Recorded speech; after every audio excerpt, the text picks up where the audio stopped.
And you said you got 100,000, right? That's pretty good for starting out with limited credit and building up. Right. And Absolutely. How many rounds of funding was that? Was that just 2 or was it 3? Those are just 2 rounds.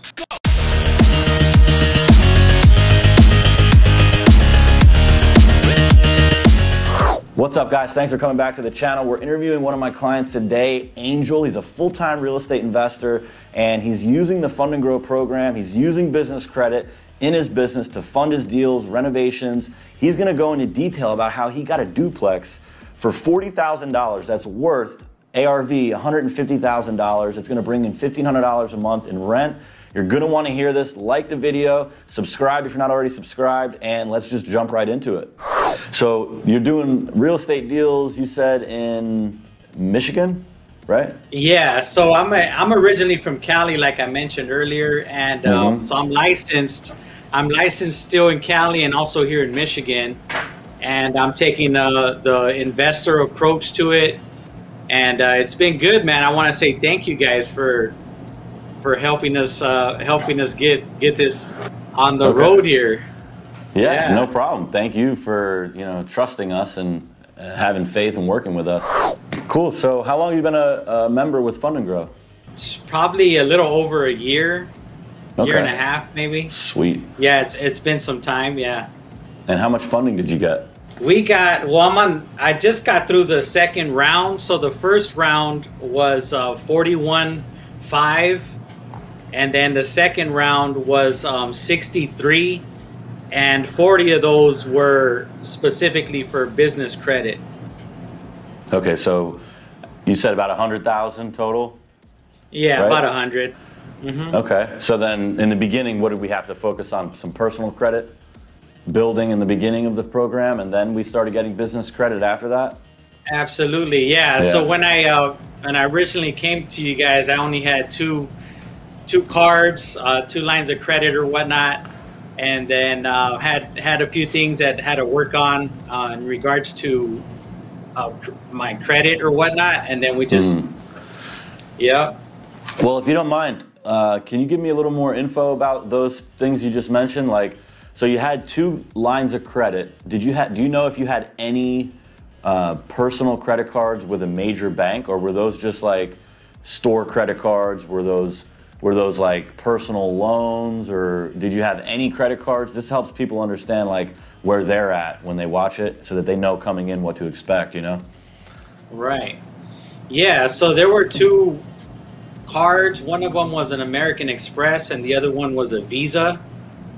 And I had a couple lates on there from probably like 5 to 7 years ago or whatnot. So you guys kind of helped me get those off of the credit. And then the first round was all personal to kind of help with that. And then the second round, we got into the business lines. Very cool. And you said you got 100,000, right?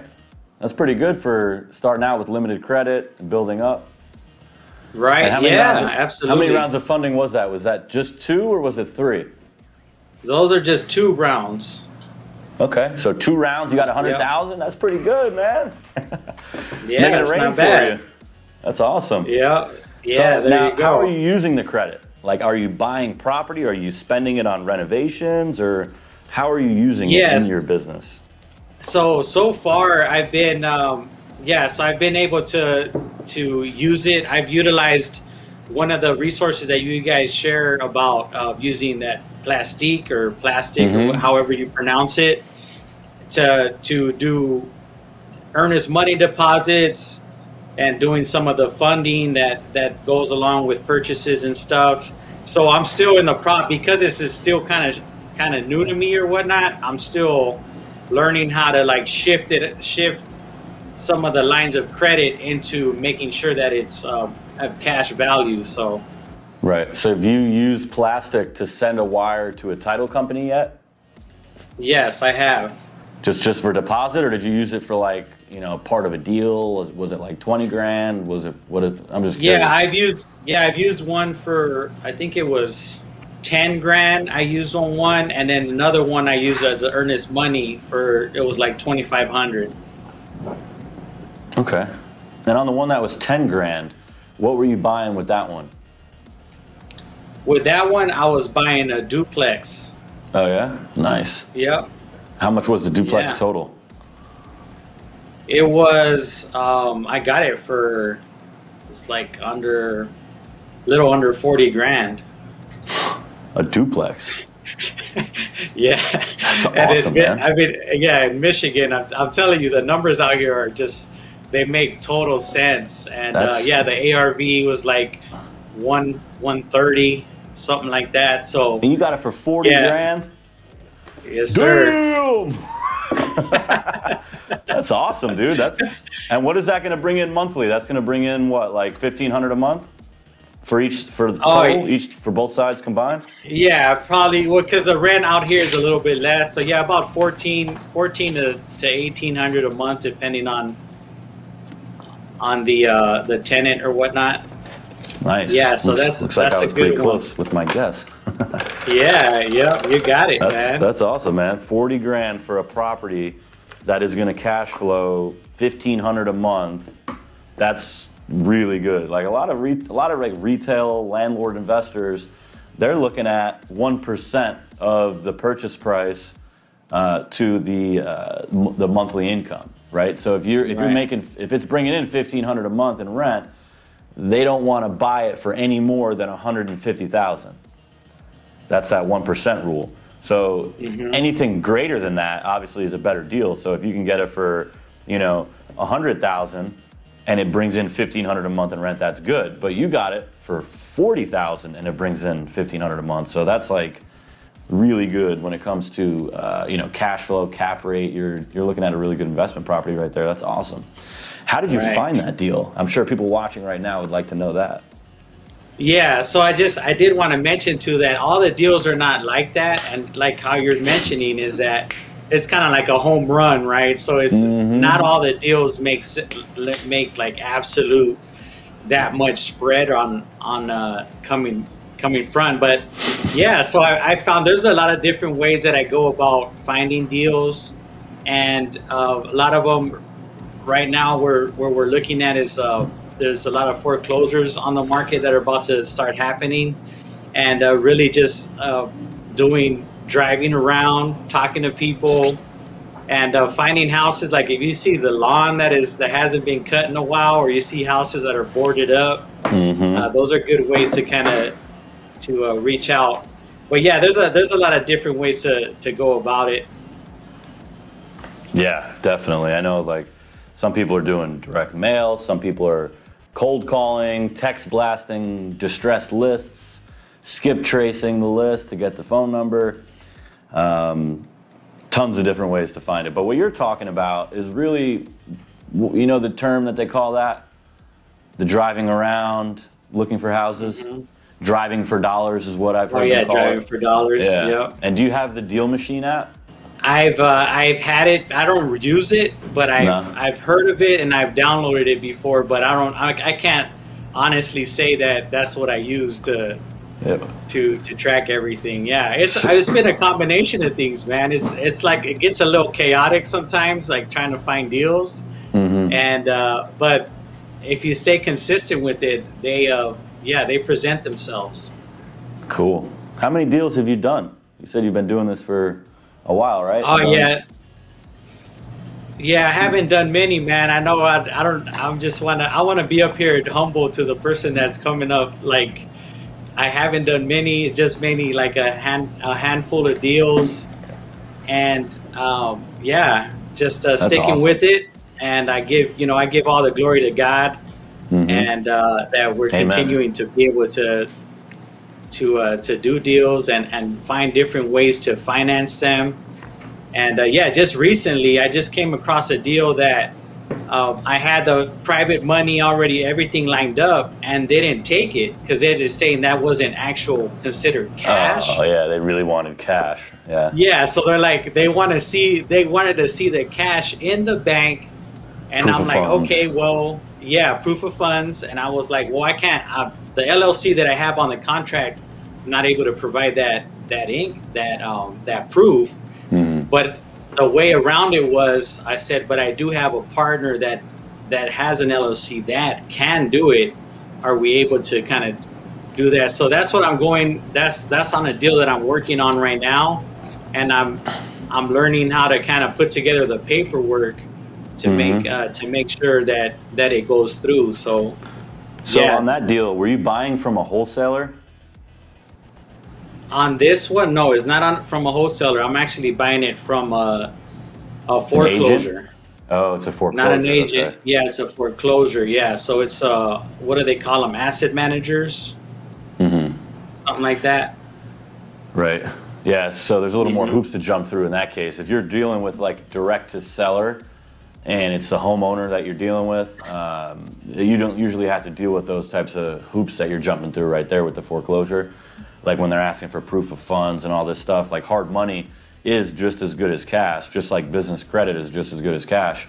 Most sellers, the majority, I've done quite a few deals. I've never dealt with being required to do proof of funds, but I've never bought a foreclosure either. I just usually buy everything direct from sellers. Yeah. But that's cool. So you're finding new ways to make deals happen. Like there's always some new challenge with real estate. Like something always pops up and you're like, oh man, it's like a roller coaster, you know? But that's cool. All right. Yeah, so it's been really cool to be able to navigate through all that, because I mean with they're not always the ones that you're talking about with the actual, when you're sitting down with the actual seller. That's easy because you got all these companies out there that they'll provide you with the proof of funds letter, and you can just figure it out, you know, once you open title and escrow and all that stuff. And so it's just staying consistent with it and looking at different possibilities. And this deal that I'm talking about right now, I'm being pretty like optimistic about it because I'm able to bring in another partner, and hopefully we'll double win on it. So it's it's been good, man, and I'm looking forward to putting these funds to work too. Yeah, are you gonna? So that duplex that you bought, 40,000, it's worth 150. Does that place need a lot of work? Yeah, so it does need renovation. So it's probably going to need around 30 to 40,000 of renovation, and we have. That's not bad. Yeah, so it's not bad at all. And we're done with one unit so far. We're working on the second one, and just continuing to look for other deals and other ways to generate income. Nice. Are you using the credit to help fund the renovation on that deal? I am, yes. Okay. Nice. Yeah. Okay, cool. So quick question, are you like working a job, or is this your full-time thing now, real estate? Yeah, real estate is my full-time. Awesome. Full-time gig, yeah. Do you know anything about the rewards points? Did you get any rewards points out of using the credit yet? Have you used a lot of it yet? Or I know you said you've used 10 grand and a few grand, but it doesn't sound like you've heavily used it yet. Yeah, I haven't really heavily used it yet. I mean, I've done a few transactions on there, and on the points, I know there's a lot of incentives for using the lines of credit.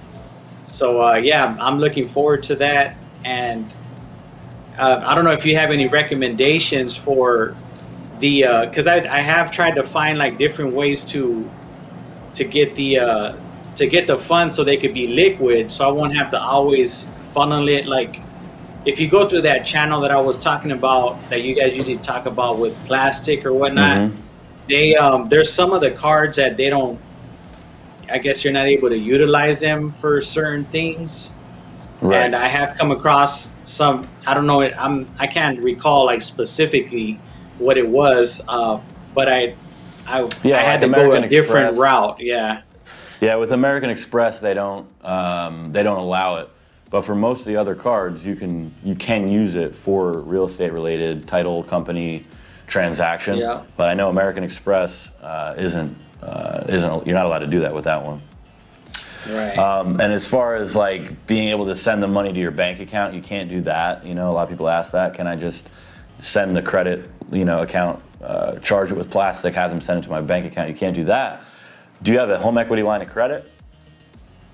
A HELOC? I don't. Because a lot of people with the HELOC, it makes it easier if you have a HELOC. You can pay the HELOC down and then you can withdraw from the HELOC. Okay. There's a few creative ways about, to go about doing it, but it's not the easiest thing to do. Like, you can't just send the wire to your own account. You're technically not allowed to just send it to like a friend's business account. Really, the main way that they want you to do it is to send a wire transfer to a place of business, and for that wire transfer to actually be like a valid transfer, right? You're not just sending it to your buddy John and creating an invoice and then writing consulting X amount of hours and then sending John the wire, and then John gets the wire and then basically then gives you the money after you've sent the wire from the credit account to John.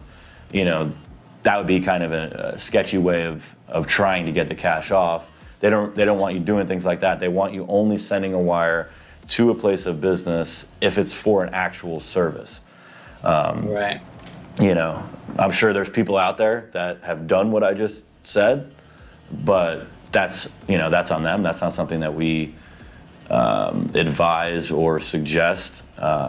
So that's kind of the situation with that. But what's cool is, you can, and I've had clients tell me they were able to send the wire transfer as the down payment towards conventional financing or a mortgage.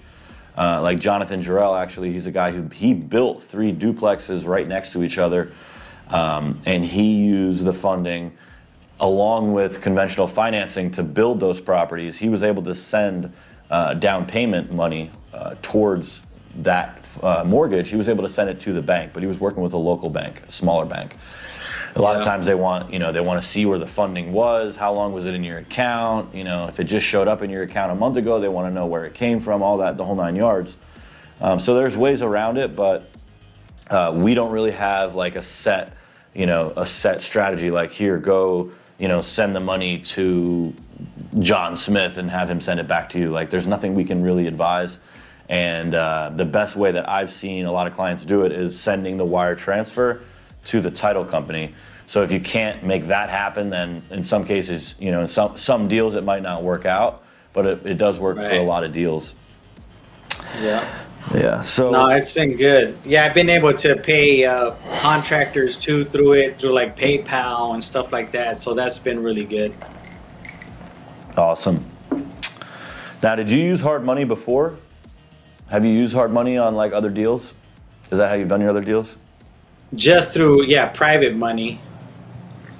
I've done it through private money, not hard money though. Private money. So you went and basically got money from people that you know, or you made relationships with people who could be investors in your deals. Yes. Okay. And what did that end up costing you on that money? It's usually give like anywhere from 8 to 10% return. Okay. Simple interest. Yeah. And how did you figure that out? How did you go and create those relationships? Oh man, I'm sure there's people watching that are interested. Yeah, no, absolutely, man. Well, just lots of reading and lots of videos, watching videos, and talking to people. And really, the way you figure it out is by getting a deal, putting it under contract, and at least for me personally, like, it hasn't always lined up perfectly where I have the money, the deal comes, and then it funds. It's always like either the money's available, or there's no deal, or there's a deal and then there's no money. So it's been a combination, but these are good challenges to have. And if you're in the business, or if you're seeking to do investing, is put yourself out there and find a deal. And if it's a real deal, then the money will follow.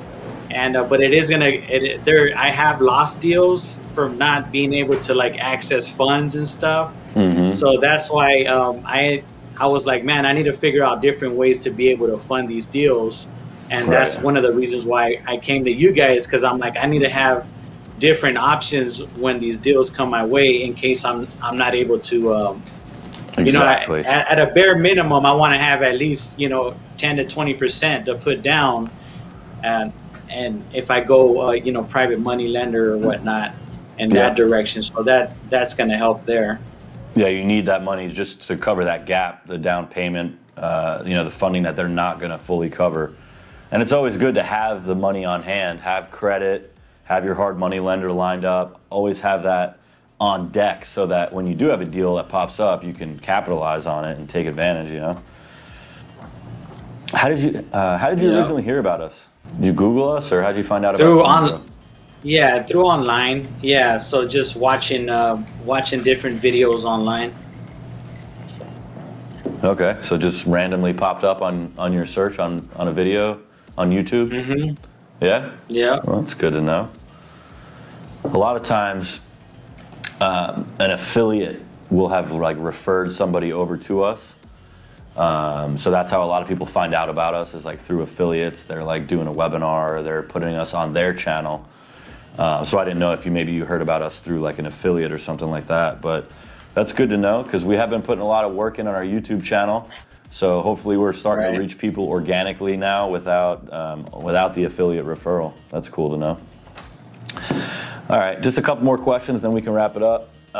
So was everything that we applied for 0% interest? It was, yes, it has been. And do you know about how long, on average, each offer was? I believe it's 12 months.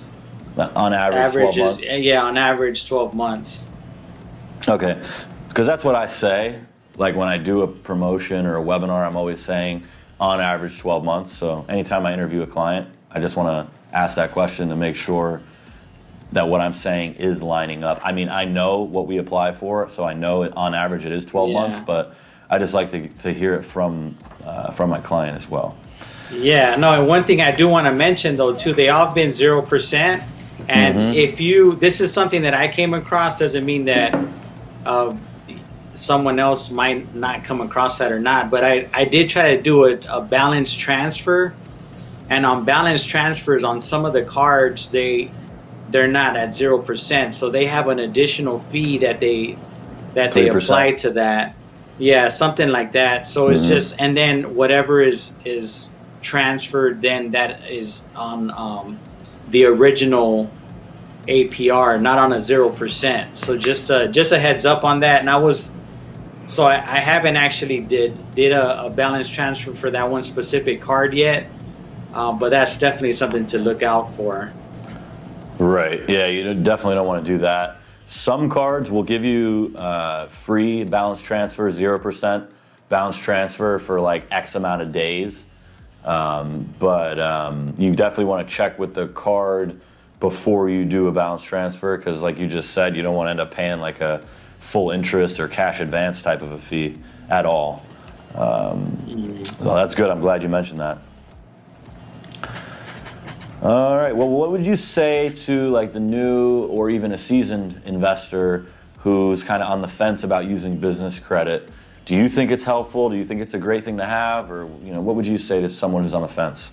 Yeah, I would just say that, in this business, you got to have access to funds, and this is a way to have it and be able to kind of be confident in knowing that once a deal comes your way, that you're able to play the game, and even have the ability to do that has been a blessing for us, for sure. Nice. One other question I just realized I might have forgotten. So with the business credit that we got you, not talking about the personal credit, because obviously we had to get you personal credit to build that foundation so that when we apply for business credit, you actually get approved.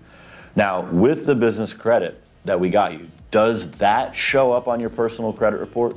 It's too early in the game to tell. I can't even.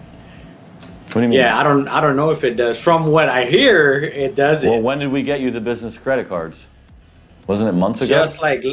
No, just like literally like a couple weeks ago. Oh, so a couple weeks ago you got your first round of business credit? Yeah, yeah. So Okay. I'm fresh. You probably have me on here like early, you know. Okay, gotcha. So it's yeah. All so right, I'm still I'm in the midst of it. Yeah. Well, it's just for the record, it's definitely not going to show unless it's Capital One. Capital One is a business credit card that will show up on your personal report, but the team always lets people know that. Do you know what business credit cards we got you? Bank of America, Chase. Yes, it was Chase, American Express, and the one that you just Capital One. Okay. Capital One's a good card. The only problem is they do report to personal, and the thing is though, and that's a hybrid, right? Yeah, it's easy to get that one approved. So it's kind of it's like a must-have, even though it does show up, but all of the other cards will not show up on your personal report. But okay, yeah, my bad. I didn't realize it was just like 2 weeks ago. Yeah, it's all good. Well, that's cool. So I guess we're going to probably be doing another one of these down the road after you start using the credit more. You know, I don't know if we're going to be doing another one, but we'll probably end up doing another round. So we definitely got to get back on here. Let us know. If you got any new deals that you're working on, or if you do anything like any purchases with the credit that we got you, and then we can do like an update video for everybody and get back on here and go over what's new with you. But I don't really have any other questions for you. Did you have any other things that you wanted to add before we wrap things up? Yeah, no, I just wanted to say, yeah, thanks again for the opportunity to share a little bit. And yeah, I'm looking forward to continuing the relationship. Awesome. Likewise. Well, thank you so much for taking time to do this interview with us. I really do appreciate it. And I know you're a busy guy. And thank you everyone who's watching. Thank you for coming back to the channel. If you enjoyed what we just did, like the video, subscribe, hit the notification bell if you're not already subscribed. And we will see you guys on the next video. Have a great rest of your day, and we'll talk to you soon.